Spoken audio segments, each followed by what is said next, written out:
कैसे बने वो श्याम बाबा और इनके पीछे कौन सी पौराणिक कथा है, आइए सुनते हैं खाटू श्याम जी की कथा।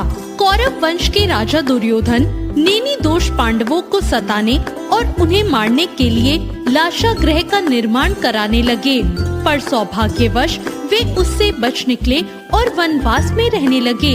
एक समय जब वे वन में सो रहे थे, उस स्थान के पास ही एक हडिम्ब नाम राक्षस अपनी बहन हिडिम्बी के साथ रहता था। तब उनको मनुष्य यानी उन पांडवों की गंध आई, तो उन्हें देखकर राक्षस ने कहा, इन मनुष्यों को मारकर मेरे पास ले आओ। हिडिम्बा अपने भाई के आदेश से वहां आई, जहां पास ही सभी भाई द्रौपदी के सहित सो रहे थे और भीम उनकी रक्षा में जाग रहा था।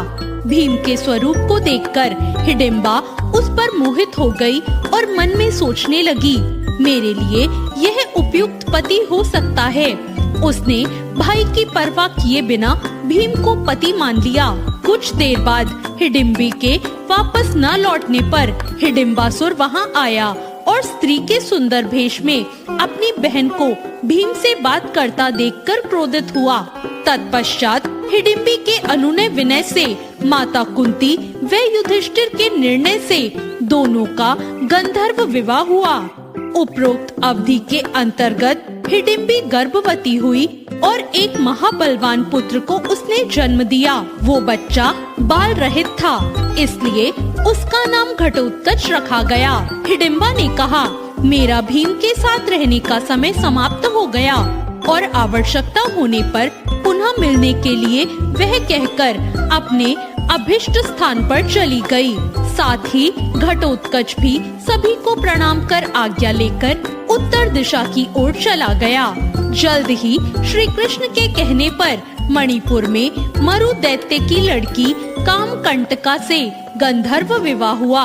वे कुछ समय व्यतीत होने के बाद उन्होंने महान पराक्रमी पुत्र को जन्म दिया, जिसके शेर की भांति सुंदर केशों को देखकर उसका नाम बर्बरीक रखा गया।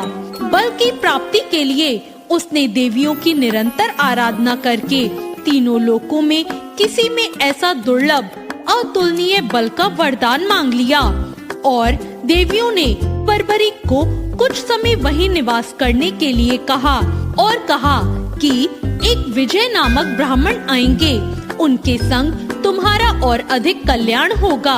आज्ञानुसार बर्बरीक वहाँ रहने लगा।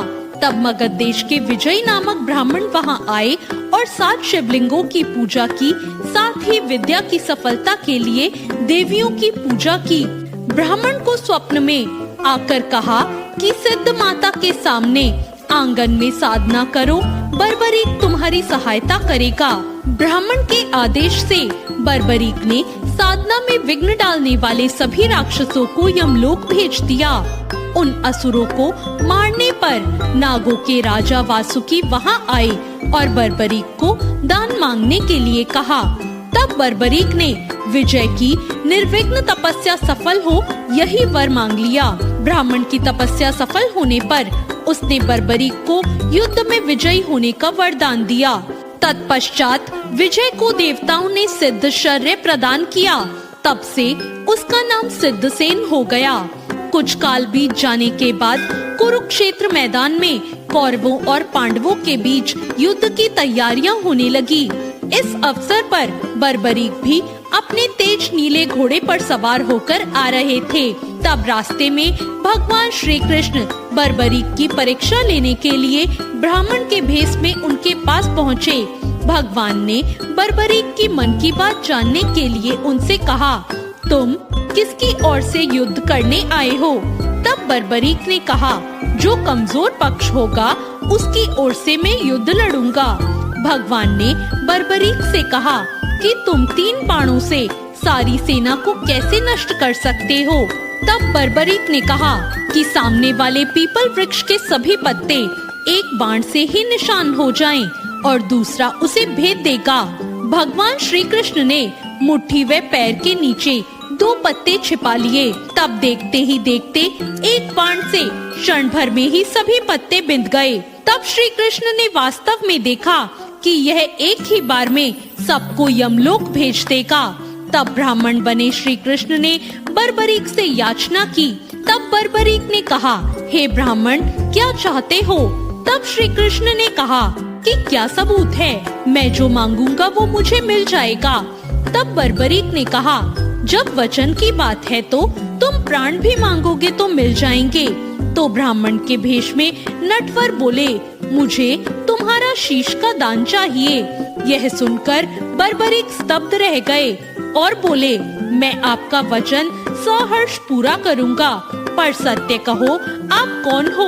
तब कृष्ण ने अपना विराट स्वरूप बताते हुए कहा कि मैंने यह सोचा है कि तुम यदि युद्ध में भाग लोगे तो दोनों कुल पूर्णता नष्ट हो जाएंगे। तब बर्बरीक ने कहा कि आप मेरा शीश का दान तो ले लीजिए, पर मेरी एक इच्छा है कि मैं युद्ध को आखिर तक देख सकूं। तब भगवान ने कहा कि तुम्हारी यह इच्छा पूरी होगी। तब बर्बरीक ने अपना शीश धड़ से काटकर दे दिया। शीश को अमृत जड़ियों के सहारे पहाड़ के ऊंचे शिखर पर पीपल वृक्ष पर स्थापित कर दिया गया।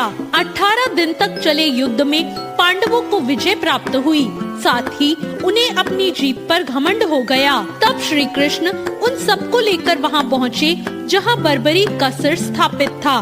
बर्बरीक के सामने पांडव अपनी अपनी वीरता का बखान करने लगे। तब बर्बरीक के सिर ने कहा कि आप सबका घमंड करना व्यर्थ है।